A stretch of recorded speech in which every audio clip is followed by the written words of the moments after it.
How's it going, boys? My name is Schlatt, and welcome back to the Weekly Slap. Welcome back to Inbox, the show that's about relationship advice now. I opened up the submissions for this show again, and wow, all of them are about women. That really is the only thing you people care about, isn't it? Anyways, let's get started. Hey, Schlatt, I kind of want a right-hand man in my life, a buddy, a cat. Not one that eats magnets, but just someone who will be there for me, even if they can't talk. Someone I could talk my struggles with and act like they know what I'm saying. I know what you're saying, dude. I saw a tweet one time that just said something like having a cat is like having a eunuch advisor who knows nothing about the world, and I think that's the most apt description for a cat ever. Because it's true. I mean, having a cat is the best. It's just this little dude who follows you around everywhere, and he just sits there and he just looks at you while you trauma dump on him, and it's okay because he doesn't speak English, but deep down, he knows what you're talking about. It's pretty crazy to think that I've had Jambo for over 4 years now, and that new guy whose name remains to be revealed yet, I've had him for 2 years now. The time really does fly, and it would not have been as good without them. I can say that for sure. That's not to say it doesn't come with its struggles. You know, I mean, the dude referenced the magnets. Jambo has cost me around $10,000 in surgery fees before I realized there was something called pet insurance. So, there's that. If you wind up getting a cat, he will likely have his own magnet moment. There will be some health scare where he does something stupid or eats enough foam to put himself into a coma.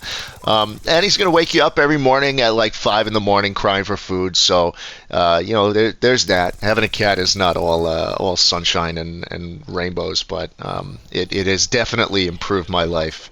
And yeah, I am very, very grateful for those little guys. So get a cat. Fuck it. Hey, Schlatt, I've recently been dwelling on a question that I've been asking myself if I've been left behind in life. I'm 21. My social life is pretty good. I love talking with people, but I want to move away from my city. I live in a small town in Texas, but I want to try to move elsewhere and go to college and move on with my life. But I can't because I have to take care of my mom because we live together, and I really want to make sure she's fine before anything else. Do you think it's wrong of me to want to explore new horizons? You're in a tough spot here.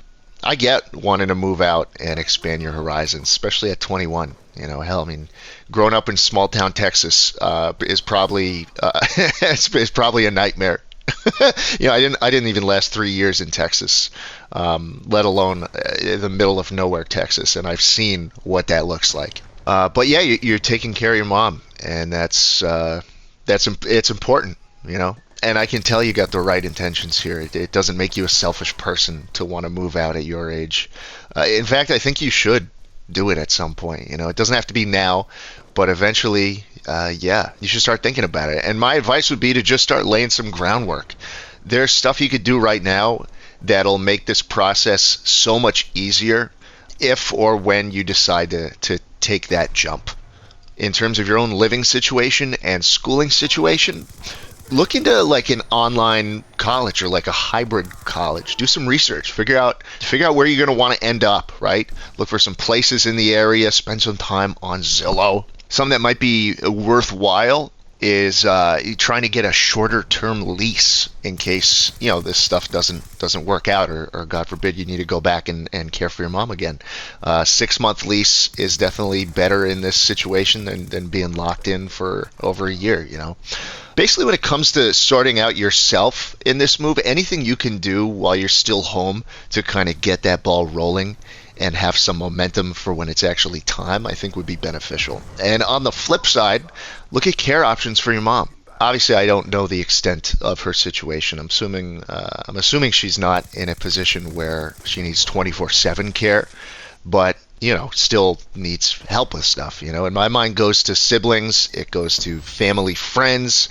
There's also part-time aides are an option, live-in aides, but they are rather expensive. I mean, you can see what kind of programs there are in your own town that could take some of the weight off your shoulders. Hell, you just make her a Postmates account and get someone to like run her handles at Tito's,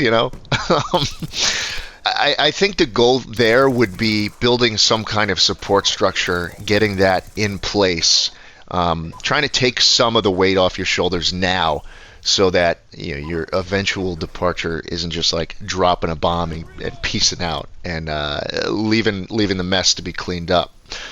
And at some point, dude, you're gonna want to talk to your mom about it. Tell her how you actually feel, right? And what you're doing to try and make this situation easier for everyone. It's gonna be tough. There's no doubt about that. It's gonna be tough, but I think you're gonna realize that your mom probably wants the best for you too. And moving on, like you said in your letter, moving on doesn't have to mean completely leaving her behind. You're allowed to want more for your life and also be a good daughter at the same time. Admittedly, I have never been in this situation myself, but I think that that's where the beauty of this channel can come in again, because I guarantee you people are going through the same thing. So if you have lived through this, or you're in the middle of it now, let me know. What kind of strategies helped you? How do you find that perfect balance of broadening your horizons and making sure that the people you care about are taken care of? But to the person who sent this one in, I think your head's in the right spot, and I have no doubt that in time things will work out. As always, boys, I want to thank you all for watching, and I'll see you again later.